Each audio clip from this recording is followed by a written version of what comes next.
Pour illustrer comment fonctionne le contrôle de la ventilation, je me suis amusé à réaliser une petite fiction. Imaginez que mon corps il est en Bluetooth et je suis jumelé avec mon smartphone. C'est une petite fiction bien sûr, et c'est pour illustrer, vous allez comprendre. Et si je regarde mon smartphone, dans mes réglages, dans ma fiction, je le rappelle, ne cherchez pas, vous ne l'avez pas, j'aurai un bouton dans mes réglages qui s'appellerait respiration. Et par défaut, c'est en mode automatique. Et qu'est-ce qui se passe en mode automatique? On me dit votre ventilation s'adapte automatiquement en fonction de votre activité physique. Effectivement, j'augmente l'activité physique, ça va augmenter mon rythme ventilatoire au niveau d'amplitude, et en fonction de mes émotions également.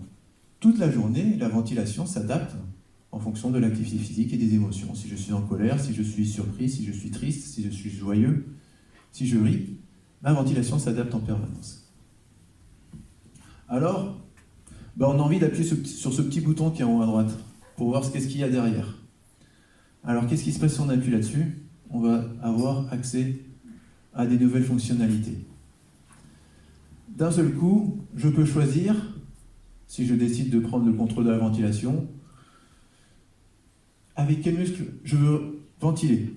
Est-ce que j'utilise mon diaphragme? Est-ce que j'utilise d'autres muscles? Est-ce que je ventile par le nez? Est-ce que je ventile par la bouche? D'un seul coup, on a le choix. On peut faire donc ce choix-là.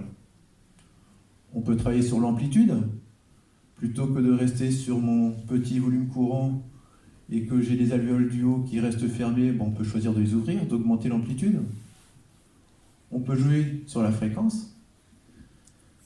Si je joue sur la fréquence, le but, si je veux chercher plutôt une situation qui va m'apaiser, je vais ralentir la fréquence. Et on peut jouer sur plein de formes également. Alors, allez, on va cliquer sur forme. Vous verriez qu'est-ce que l'on peut faire là. Voici plein de façons différentes de respirer. C'est pour ça que ce qui est intéressant, c'est lorsqu'on travaille l'apnée et lorsqu'on travaille des exercices d'apnée, tous les exercices de préparation à l'apnée, au niveau de la quantité d'exercices, c'est presque infini. On peut commencer par la respiration simple. J'inspire, j'expire. J'inspire, j'expire. Bon, ça c'est assez banal. On va faire quelque chose d'un peu plus technique. On va modifier un petit peu. On va allonger les temps d'expiration, par exemple. Ça, c'est une règle qu'on va souvent appliquer en apnée. Dans la préparation de la ventilation avant de partir en apnée, il y a une règle qui est assez simple, qui est de dire mes temps d'expiration doivent être 3 fois mes temps d'inspiration. C'est une règle qui est simple, qui est facile à mettre en place et qui marche assez bien. Qui permet de faire un petit peu baisser le rythme cardiaque. Il ne faut pas oublier que le cœur a besoin d'oxygène, est consommateur, donc au plus il va vite, au plus on part avec, on va dire, un handicap. Quand on veut se mettre en apnée, on essaie d'être le plus calme possible, et au plus le cœur va ralentir, au mieux on se sentira. Effectivement, alors on peut poser la question à Béa qui fait beaucoup de compétitions. Vous avez vu peut-être dans le passé des gens ventiler très fort pour se ventiler avant de partir en apnée. Forcément, Béa, vous parlez juste précédemment du rythme cardiaque. Si j'augmente ma ventilation, j'augmente le rythme cardiaque, j'augmente ma dilatation, et c'est absolument tout le contraire que l'on cherche d'un point de vue physiologique en apnée. Donc c'est une méthode qui est dangereuse, bien sûr, il faut le rappeler quand même, l'hyperventilation est une méthode dangereuse, et d'un point de vue physiologique, même si elle retarde l'envie de respirer, elle ne nous met pas dans des conditions favorables pendant notre apnée. Parce que tout simplement, heureusement le cerveau est quand même intelligent, on a un petit peu des fusibles. Notre chimie sanguine, donc les gaz se modifient au temps de l'apnée, c'est-à-dire qu'on part avec un certain volume d'O2, et au fur et à mesure du temps, ce volume va diminuer et le CO2 va augmenter. On peut quitter la ventilation qui est simple par une respiration sous forme de triangle. Dans le triangle, on va mettre une rétention qui peut être poumon plein ou poumon vide. Donc j'inspire, je peux retenir mon souffle poumon plein, et j'expire. Après, la rétention, on peut la mettre à la fois en haut et en bas. Un exercice très classique, c'est la respiration carrée. On peut partir par exemple sur un carré de 5 secondes. Je peux inspirer pendant 5 secondes, bloquer poumon plein 5 secondes, expirer pendant 5 secondes et rester poumon vide pendant 5 secondes. Alors, lorsque vous allez inspirer, vous allez plutôt travailler le contrôle.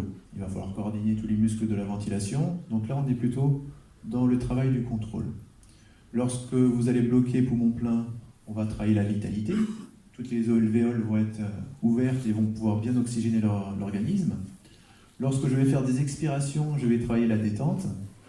Et si vous arrivez à rester poumon vide, ça c'est vraiment très intéressant comme exercice, c'est peut-être un petit peu plus difficile, mais c'est vraiment très intéressant.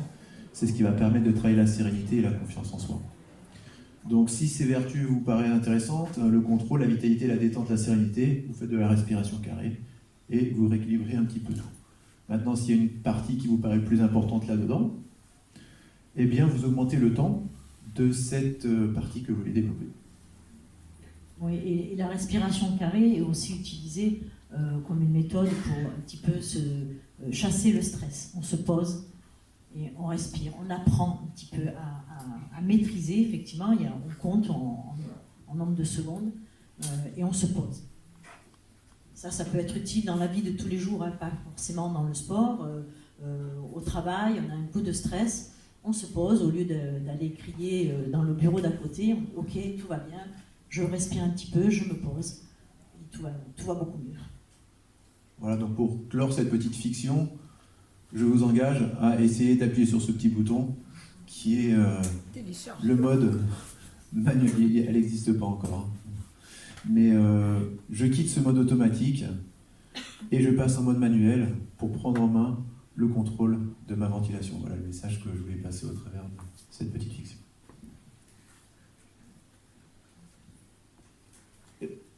Pour finir sur la partie de la respiration, je voulais qu'on retienne cette phrase. Respirer, c'est vivre. Bien respirer, c'est bien vivre.